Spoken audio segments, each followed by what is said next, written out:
Hola, ¿qué tal? Muy buenas noches, bienvenidos a una nueva edición de 30 minutos. Y hoy con un invitado que no es bahiense, pero que tiene muchas cosas para decirnos a los bahienses. Nos visita el doctor Daniel López Rossetti.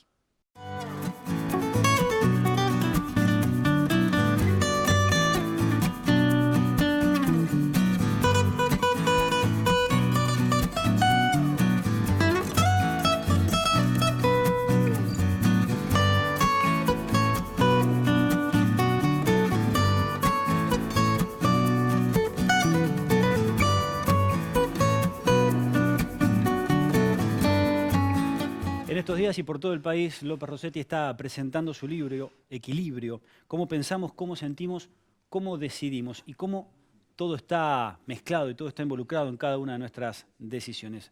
López Rossetti, muchas gracias por venir. No, gracias por la invitación, Agustín. Equilibrio, qué palabra, ¿no? Porque la sensación que tenemos los argentinos en los últimos tiempos es que vivimos siempre en desequilibrio. Y qué importante que es buscar el equilibrio en uno mismo, ¿no? Y es algo intencional. Es decir, bueno, en medicina se dice, supongo que se puede adaptar a cualquier cosa, ¿no? Pero cuando uno busca un diagnóstico, ¿no? En medicina se dice, uno encuentra lo que busca y busca lo que conoce. Como que primero hay que saber, hay que estudiar, que uno no encuentra una enfermedad o un diagnóstico porque sí. Uno encuentra lo que busca. Buscar es una acción, es algo positivo, es algo que uno está haciendo intencionalmente. Y lo hace porque conoce algo. En la vida uno tiene que buscar muchas cosas. El equilibrio es una de ellas. Es decir, balancear no en un equilibrio estático, no en una sub y baja fijo, sino en un equilibrio dinámico, en algo que obviamente articula pasiones, emociones, sensaciones, eh, formas de pensar, intuiciones, deseos. Y la verdad que se trata de equilibrar esas cosas, más o menos, no demasiado, pero ya el intentar tener la intención, porque lo que habitualmente hacemos, Agustín, es transitar la vida en piloto automático. ¿Cómo es esto? Además, después vamos a hablar porque sos piloto comercial y Ah, tenés esa experiencia, piloto de pero avión, sí. Bueno, los aviones tienen piloto automático. ¿y cómo transita uno la vida en piloto automático y cómo puede apagar ese dispositivo para empezar a manejar su propio avión? Uno es distinguir cuándo hay que salir del piloto automático. No está mal transitar en piloto automático. ¿No forma parte de un equilibrio también en el piloto Sí, automático? sí, bueno, el avión es equilibrio. El avión mantiene un equilibrio, si no, no podría volar. Mantiene un equilibrio de presiones abajo del ala, arriba del ala. eh, Es un ejemplo extraordinario de equilibrio. Pero un avión que va, Agustín, de Buenos Aires a Bahía Blanca, tiene, bueno, la autorización de salida, carretea, despega y en un momento llega a la altura de crucero, pone recto y nivelado y pone en piloto automático. Y si el clima está bien, no sacan el piloto automático. Y si tienen que aterrizar en bahía, es todo casi automatizado. El tema es si viene una tormenta. El tema es si pasa algo que no es lo habitual. Por ejemplo, hay un avión en pista. Entonces ya no es todo automático. Tenés que hacer un circuito, tenés que apagar el piloto automático, tenés que hacer otra cosa. La vida es igual. Uno debe distinguir cuando puede andar en piloto automático y cuando no. Por ejemplo, cuando uno maneja va en piloto automático, uno no piensa cómo manejar. Voy a apretar el embrague, ahora el freno, hago el cambio, pongo primera, segunda, ahora doblo a la izquierda, pongo el giro. Es casi automático. Uno está en piloto. Pero cuando viene una situación difícil, uno tiene que salir del piloto automático. En la vida de relación entre las personas, uno también tiene que saber cuándo tiene que salir del piloto automático. En las tomas de decisiones, uno tiene que saber cuándo salir del piloto automático. Después de errores muy grandes, uno tiene que saber decidir. Todos los que nos ven, todos los que nos están viendo, Agustín, empezando por quien habla, cometimos errores. Y a veces grandes. ¿Cómo seguir? Y uno termina viendo que, primero que se puede hacer, que se puede mejorar, que existe la posibilidad de reparar, que existe la posibilidad de elegir, que existe la posibilidad de hacer el bien. Son potencialidades. Pero uno tiene que salir del piloto automático.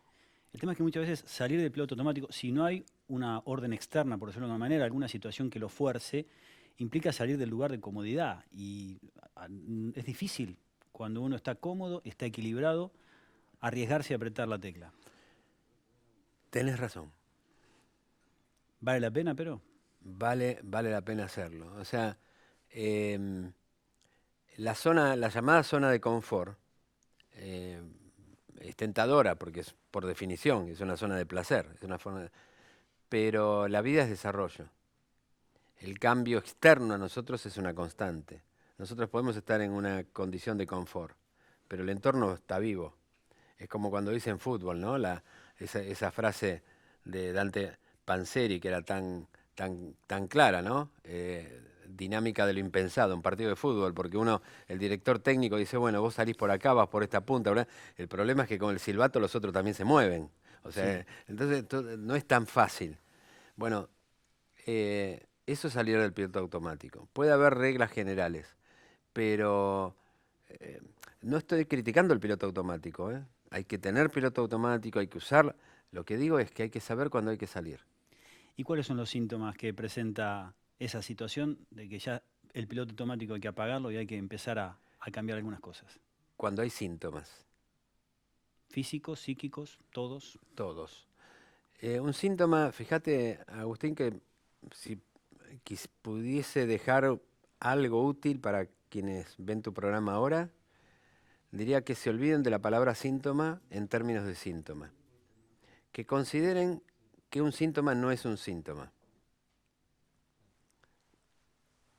Un síntoma no es un síntoma. A ver, vamos a clarificarlo. Un síntoma no es un síntoma. Es decir, un síntoma no es un síntoma. Un síntoma es información, que no es lo mismo. Vos me venís a ver al hospital y me decís tus síntomas. Doctor, me duele acá, tengo cefalea, estoy inquieto, estoy ansioso, no duermo bien. Yo no estoy sintiendo tus síntomas. Los síntomas los tenés vos. Pero yo tengo información. Y con esa información hago diagnóstico.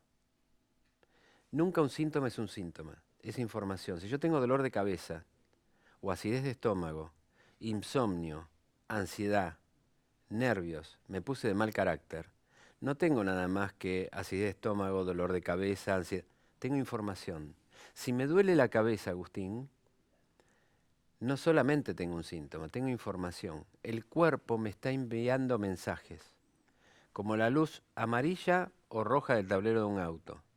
Me está enviando información que algo no está funcionando bien. Una persona que tiene cefalea, dolor de cabeza, dolor de espalda y acidez de estómago, en distintos momentos, no tiene dolor de cabeza, dolor de espalda y acidez de estómago. Tiene, aparte de dolor de cabeza, dolor de espalda y acidez de estómago, información. ¿Qué información? Si el cuerpo me dice a mí, a través del dolor de cabeza, me está mandando información. Y la información puede ser que el dolor de cabeza es por tensión emocional, por contractura paravertebral. Yo puedo tomar un analgésico y se me puede ir el dolor de cabeza, pero a lo mejor no la causa que lo originó. Si tengo acidez de estómago, puedo tomar un antiácido, ¿sí? Circunstancialmente se va a ir, pero a lo mejor tengo acidez porque estoy segregando mucho ácido clorhídrico por nervios o por estrés.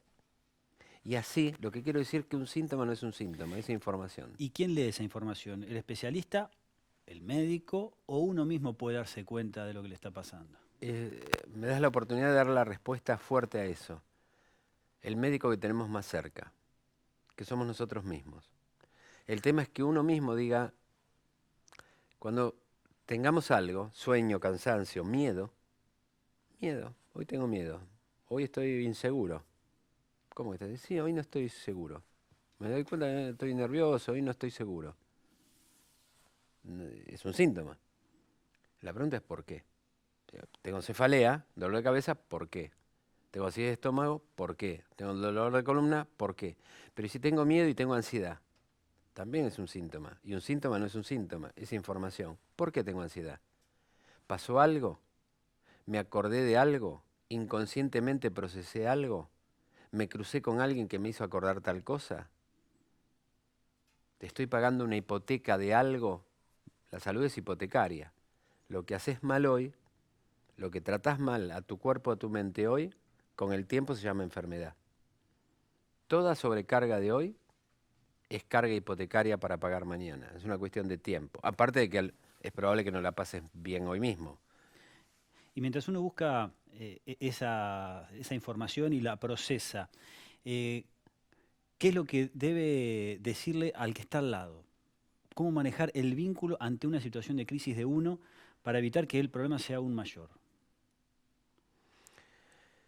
Depende cuál es el vínculo con el otro. Las relaciones vinculares, somos seres sociales. El cerebro es un órgano social. Pero no solamente porque tenga la capacidad de establecer lazos sociales, sino porque los necesita. Si necesitamos del otro, necesitamos de los amigos, necesitamos de la pareja, de los hijos, de la sociedad. ¿Está bien compartir las angustias, esta información que uno tiene de sus problemas con los demás? ¿O primero tiene que tratar de solucionarlo uno con las herramientas que tiene? Cada uno tiene que buscar la respuesta. Nosotros en el hospital tenemos, porque dijiste la palabra herramienta y me hiciste acordar de esto, ¿no? ¿Viste esas cajas de llaves de tubo que las abrís y hay como 40 llaves de tubo de distinto tamaño? Si vos me decís qué debería hacer en cada cosa, y depende que tuerca floja tenga uno. Entonces elegís la llave de tubo que corresponde. Comunicar lo que uno siente al otro siempre es bueno.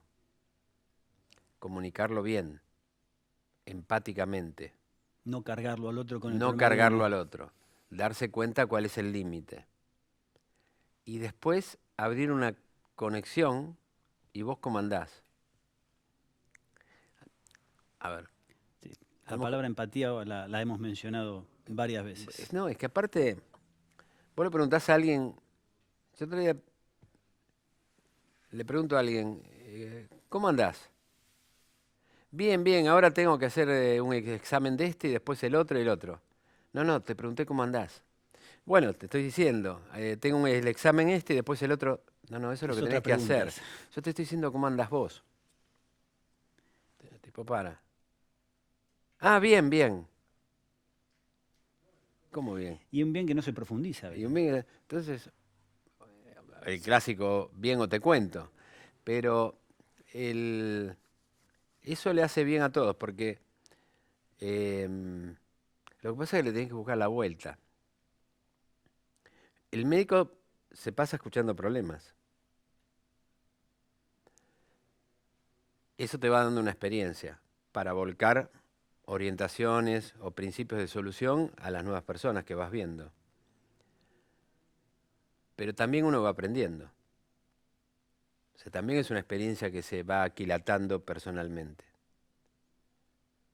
¿Me Para explico? uno y para Pa- luego compartirlo con los demás. claro, o sea, uno va aprendiendo de los pacientes. O sea, si uno no se pone en una posición de omnipotencia,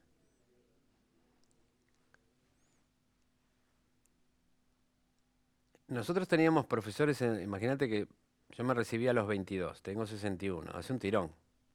Cuando me recibí no existía tomografía computada, resonancia magnética nuclear, que para vos debe ser algo de escuchar de todos los días, y en la tele, en los noticieros, le hicieron una resonancia, le hicieron un trasplante cardíaco. ¿Cómo trasplante cardíaco? Cuando yo me recibí No de médico estaba. no existía el trasplante. ¿Cómo el trasplante? ¿De qué me hablas trasplante? ¿Cómo Ciencia ficción.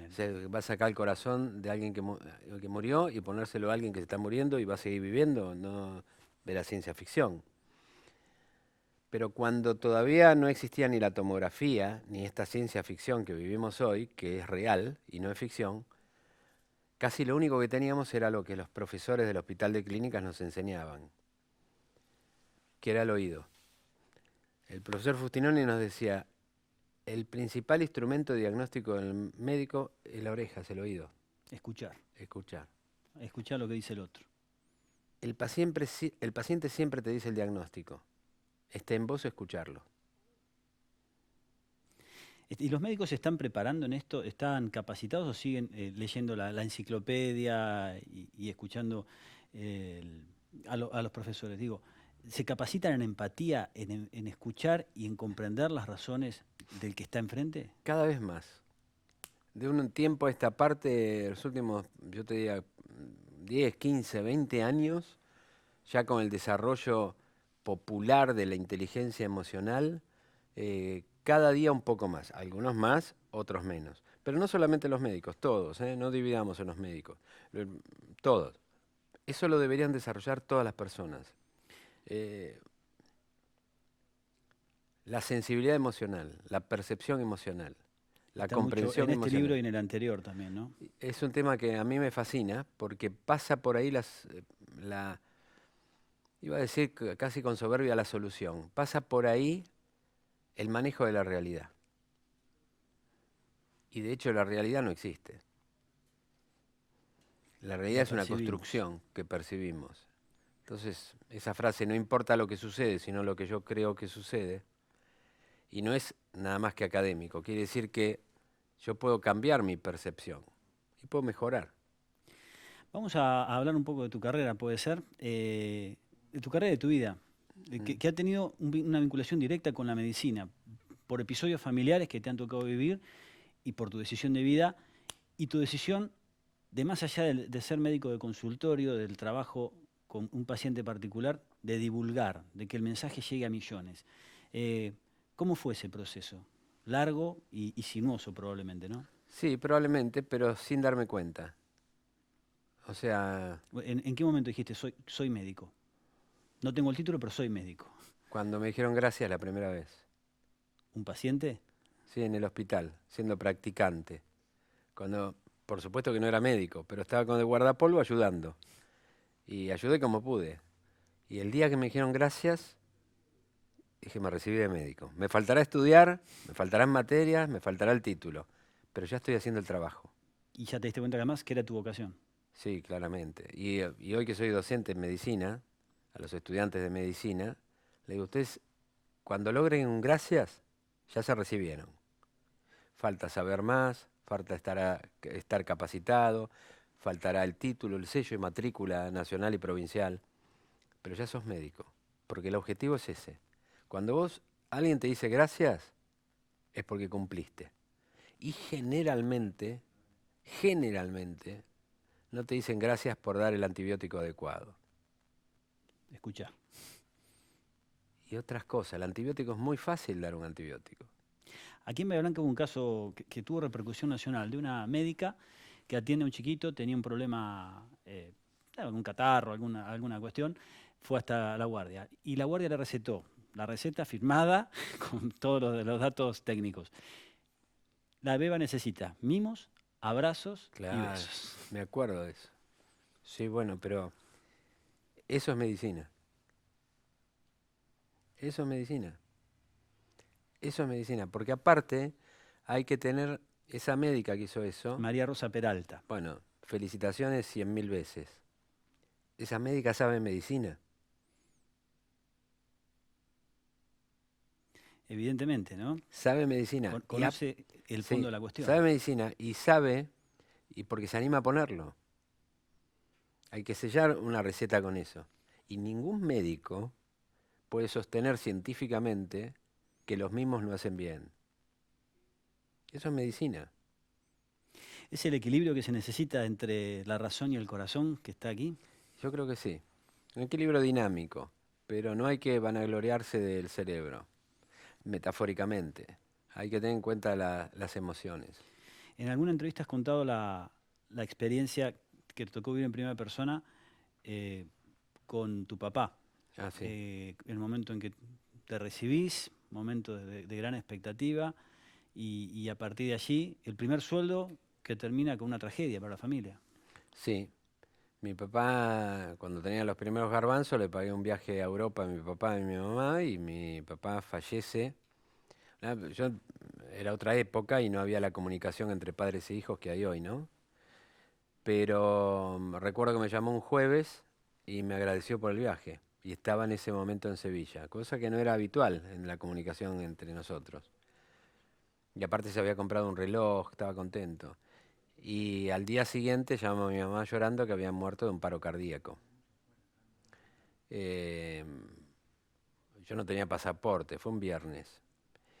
Y bueno, ahí interviene la policía, cuando muere un familiar en el exterior, hay una serie de... la Policía Federal ahí rápidamente, no era como ahora que vos sacás el pasaporte enseguida, pero en ese momento pero la policía te da enseguida el pasaporte para poder viajar. No la pasé bien. Y sí, fue un momento sumamente difícil, que después las cosas se van manejando, la vida va cerrando de algún modo, a veces cierra y no cerró tan mal. Pero lo cierto es que después volví a Buenos Aires con mi mamá, momento difícil, y pocos meses después, cuando me relajé, me enfermé. Tuve una inmunodepresión, me enfermé, 18 meses de tratamiento por una infección pulmonar, pero también aprendí de eso. O sea, el tema es en la vida es lo que, a veces puede ser muy duro decirlo, pero a veces uno tiene que decir es lo que hay. La pregunta es qué hago yo con lo que hay. Cuando apago el piloto automático y empiezo a tomar decisiones. Sí, aparte es lo que, sí, bueno, pero dieron las cartas, te tocaron esas. Y bueno, está bien, no son las mejores. Sí, pero es lo que hay. Y en ese aprendizaje, además, descubriste, por ejemplo, la importancia del RCP, porque tal vez tu papá hubiera tenido otra posibilidad en caso de que alguien en el Exacto. lugar hubiera sabido la técnica. No le hicieron RCP, podrían haber triplicado la posibilidad de sobrevida, reanimación cardiopulmonar, una lástima. Y bueno, uno no es casual que uno esté trabajando o haya empujado el RCP o que uno trabaje en estrés. Somos el resultado de nuestra historia. Y hay otra anécdota chiquita, después ya vamos al corte, tiene que ver con tu mamá, que alguna vez le explicaste algo de medicina y te dijo, no entiendo, explícamelo bien. Y a partir de Sí, ahí, como que sí, te diste cuenta, hay que explicar bien las cosas, hacer esto, divulgar, hacer sí. conocer las cosas. Sí, eso lo puse en la dedicatoria del libro Ella, Cerebro, Corazón y Psicología de la Mujer. Pero me acuerdo muy claro, estaba estudiando antes de tercer año de medicina, que es cuando empezaba patología. Estaba en fisiología y viene mi mamá y yo era un soberbio, porque claro, me sacaba 9, 10 y era un agrandado, un soberbio. Entonces viene mi mamá y me pregunta algo de medicina y yo le empiezo a explicar con palabras muy difíciles y largas, inentendibles. Y encima, cuando termino de explicar, digo una palabra que trato de evitar continuamente. Si la digo es porque se me escapa por automatismo, pero trato de evitar. Después de explicarle todo eso difícil, en palabras difíciles durante mucho tiempo, encima mirándola le dije, ¿entendiste? Como si tendría que haber entendido mi mamá. Entonces mi vieja me dice, Dani, si hablas así de difícil nunca vas a curar a nadie. Yo tardé bastante en aprender, pero como eso no me olvidé, es como cuando lees El Principito a los 15, a los 20, a los 30, a los 40, es distinto del Principito. El Principito es el mismo, el que cambiaste sos vos. Y eso me pasó con eso que me dijo mi mamá. Entonces yo me doy cuenta que mi mamá primero me educó, o sea, me dijo, sos un soberbio, no tenés que ser soberbio. Pero aparte de eso, de bajarme de ese lugar, me enseñó medicina. Porque me dijo, si hablas así, no vas a curar a nadie. Y es cierto, si hablas difícil, Tenía razón. sí, claro que tenías. Sí, En un ratito hablamos del estrés, sí. de la meditación y de cómo seguir buscando el equilibrio en el día a día. Enseguida volvemos con más Daniel López Rossetti aquí en 30 minutos.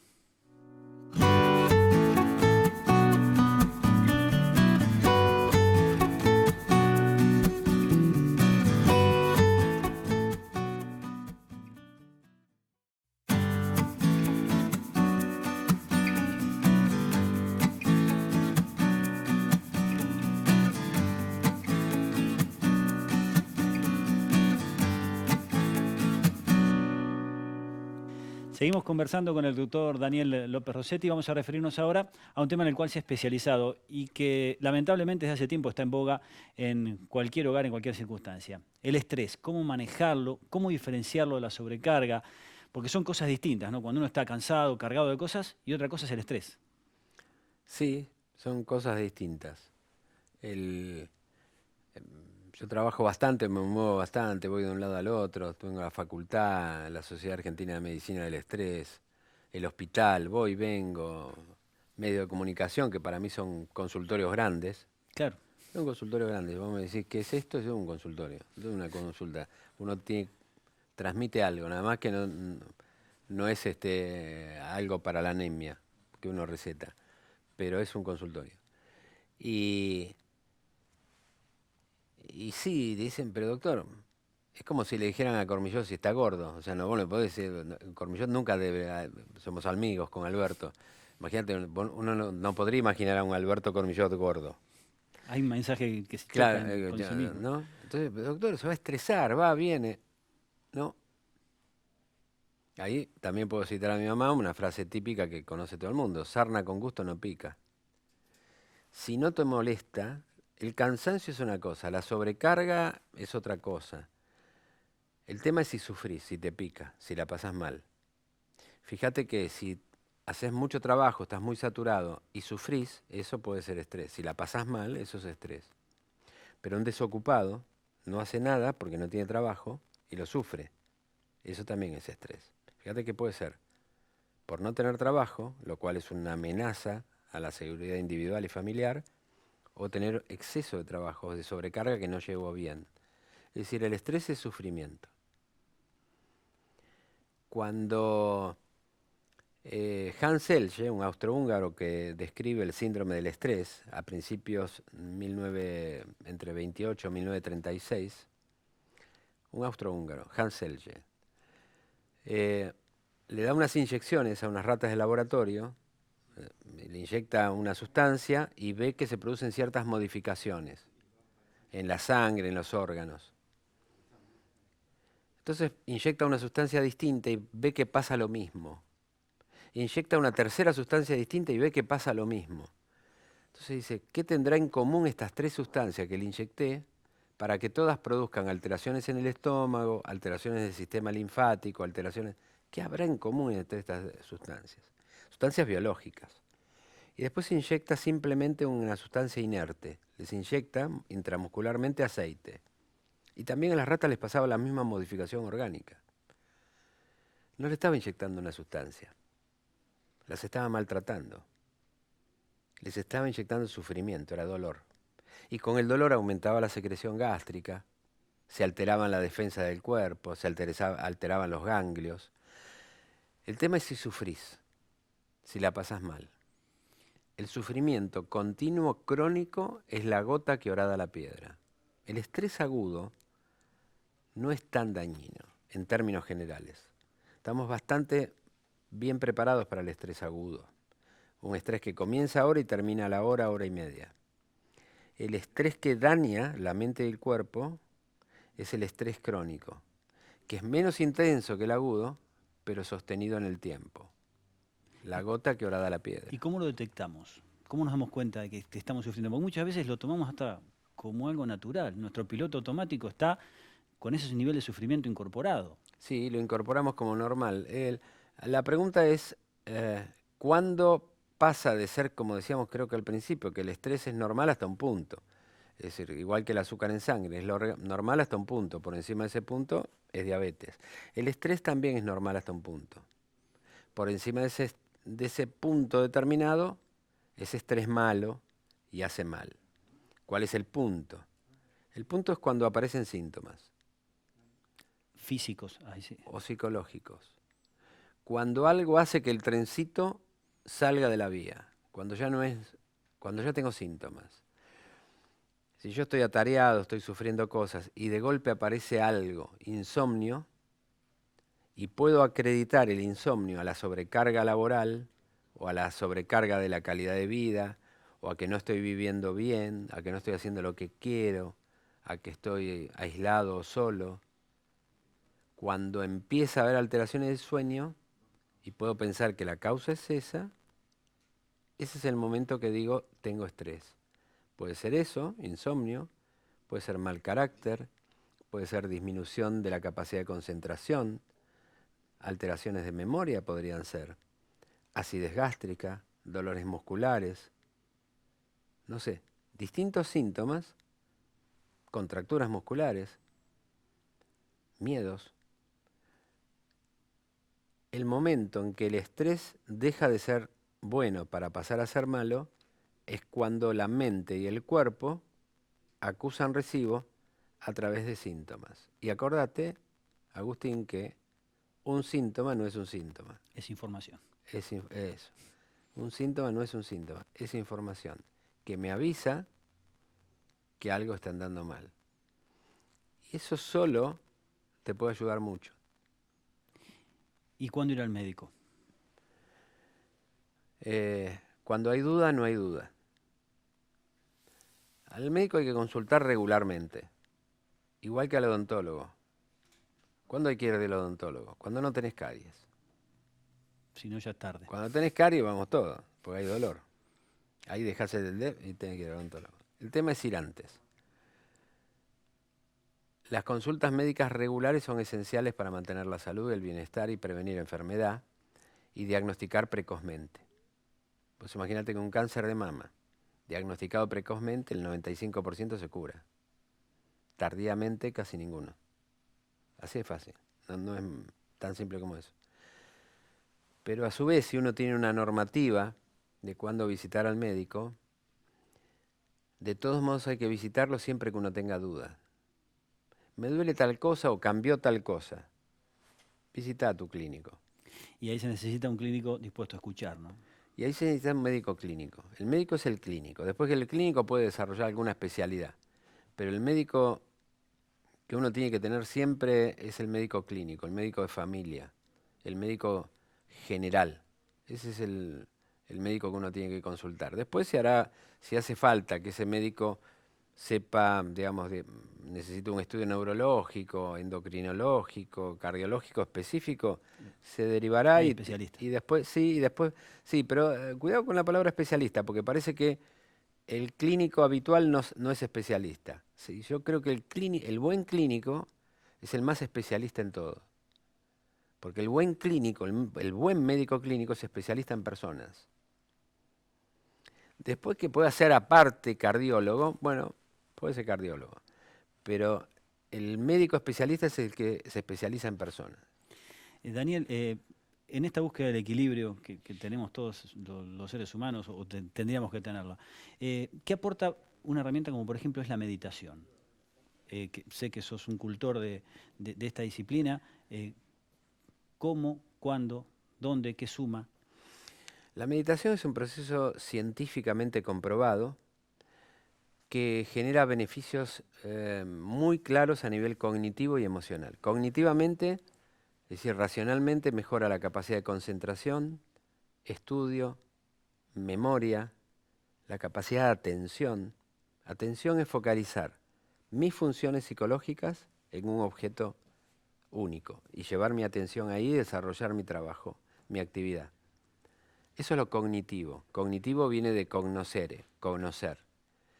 Pero también es muy bueno desde el punto de vista emocional. ¿Qué es lo emocional? La estabilidad emocional, la comprensión de mis emociones, de las emociones del otro, la regulación de las emociones, diferir las emociones agudas. Eso es típico de funciones emocionales, de funciones que tienen que ver con los sentimientos, con el mundo de las pasiones. La meditación es un proceso muy simple para hacer. La meditación adaptada a Occidente no es un proceso mágico ni raro, es un proceso científicamente comprobado donde la persona, al aprender a meditar, que es tan simple como concentrarse en un objeto focal, si dijéramos a todos tus televidentes ahora que levante la mano, ¿quién medita? Lo más probable es que muy pocos levanten la mano. Es como que en este momento estamos viendo a tus televidentes y los de Agustín y muy pocos levantan la mano. Pero yo les preguntaría, ¿alguno de ustedes alguna vez se quedó en una situación como en éxtasis o embobado viendo un fogón, llamas con madera en la playa y todos van a levantar la mano? Sí, me quedé así como un sonso mirando ahí. Ahí estabas meditando. Llevaste la atención del hemisferio izquierdo cerebral, que tiene funciones lógicas, matemáticas, secuenciales, racionales, lingüísticas, a un objeto focal que era la llama, el fuego, el crepitar. Cuando eso sucede, uno pierde noción del tiempo, empieza a funcionar más el hemisferio derecho, que es holístico, creativo, espiritual, musical, tiene que ver con lo imaginativo, con la percepción de las emociones, y no conoce el paso del tiempo. Es como que uno está estancado en el tiempo. Eso es meditar. Cuando eso pasa, uno se relaja, tiene serenidad, la presión arterial baja, la frecuencia cardíaca baja, las sustancias tóxicas en sangre, factor de necrosis tumoral alfa, fibrinógeno, interleuquinas inflamatorias como la IL-6, son sustancias que te hacen mal a la sangre, como cuando mi mamá me decía no te hagas mala sangre. Y en ese momento la persona mejora. Y les está aprendiendo recursos para sentirse más calmo. Nosotros tenemos un programa en nuestro hospital, tenemos el primer servicio de medicina del estrés ya en el 6º año de desarrollo, en un hospital público, gratuito. Y los tratamientos en los talleres en adultos incluye meditación, con excelentes resultados. Y después tenemos un programa que se llama Promeco, Programa de Meditación en Colegios, de los cuales en Bahía Blanca hay varios colegios muy importantes que están haciendo meditación con los chicos.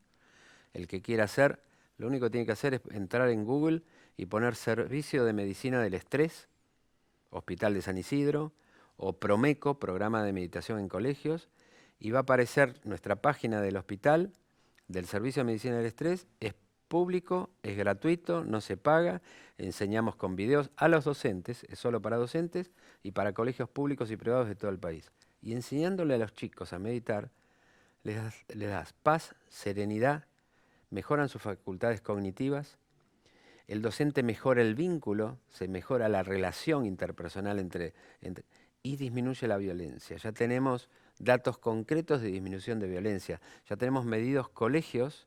Viste que los colegios tienen, Agustín, contratados servicios de emergencia médica móvil. Sí. Cuando pasa algo, un chico se lastima, se descompone. Está bajando en muchos colegios que hacen meditación la cantidad de traumatismos en los recreos. O sea, disminuye la cantidad de agresividad. Son todos beneficios. Qué importante también desarrollar y educar la inteligencia emocional, porque muchas veces la escuela se centra en el hemisferio izquierdo del cerebro, ¿no? Y hay que trabajar también en el derecho. No tengo ninguna duda. Y la integración del derecho y con el izquierdo es justamente el equilibrio. Integrar derecho e izquierdo son los dos platillos de la balanza. Y eso debería aprenderse en el colegio. Otro tema antes del cierre tiene que ver con una situación que se está viviendo en estos días, en esta época, ¿no? El tema de las redes sociales, en donde parece que el desequilibrio es permanente. Parecen a veces usinas de odio, pero también son herramientas muy útiles para divulgar, para conocer, para comunicarse. ¿Cómo ves a los jóvenes con las redes sociales, con internet, centrados muchas veces en los teléfonos? ¿Está cambiando el mundo? ¿Te acuerdas cuando dijimos hace un rato es lo que hay? Sí. Entonces, yo no puedo cambiar la realidad, puedo cambiarla, es lo que hay. O sea, las redes sociales llegaron para quedarse, Google llegó para quedarse, Wikipedia llegó para quedarse. El tema es qué hago con eso. Yo estoy a favor de las redes sociales. Creo que aumentan la comunicación, creo que tiene ventajas, pero también creo que son herramientas y hay que usarlas cuando corresponde. Vos fíjate que mandás un mensaje a alguien y ese mensaje escrito puede, como uno no escribe demasiado, a lo mejor dice tal o cual cosa. Pero yo recomiendo en una red social que en un mensaje que le agregue un emoticón, que es un redondelito con la boca así, es alegría. Con la boca así es tristeza. Y que se comuniquen. O sea, que le aumenten la comunicación afectiva a la red social. Pero también digo que eso tiene un límite. La red social que conocemos de los teléfonos celulares, de los teléfonos inteligentes, de los smartphones, y lo celebro, llegó para quedarse, hay que usarlo bien. Que nos sirvan esas redes sociales para aumentar la conexión de redes sociales de carne y hueso. Es decir, que eso no impida que promueva ir a comer pizza el jueves a la noche con una reunión de amigos, con una cervecita, aunque tenga un poco de colesterol. Es decir, que aumente la dosis de red social de carne y hueso. También eso es una cuestión de equilibrio. ¿Consideras que sos un médico distinto a los demás o simplemente No, soy más un viejo matiz? nada más, no, un poco más viejo nada más. No, pero noto que apostás mucho al tema de la meditación, al tema del equilibrio personal, al tema, más que a la receta, al medicamento, a la terapia en un hospital. Digo, Porque los médicos hoy sabemos que es así, ¿eh? Sí, no hay algunos que todavía consideran que Pero más rígidos. la receta típica es limitada, ¿eh?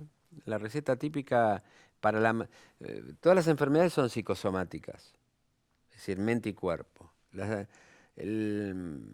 hice un curso el año pasado en Harvard, y te estoy hablando de Harvard, y hay toda una unidad en Harvard, una de las universidades de medicina, facultad de medicina más importante del mundo, de unidad mente-cuerpo.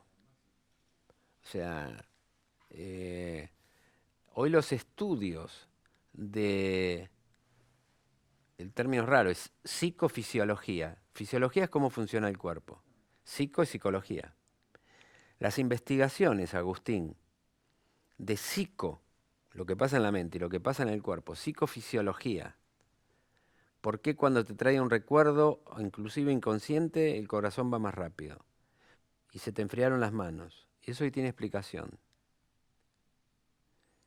Y digo eso que es simple, así sabemos muchas más cosas de psicofisiología que ayudan a conocerse uniendo cuerpo y mente.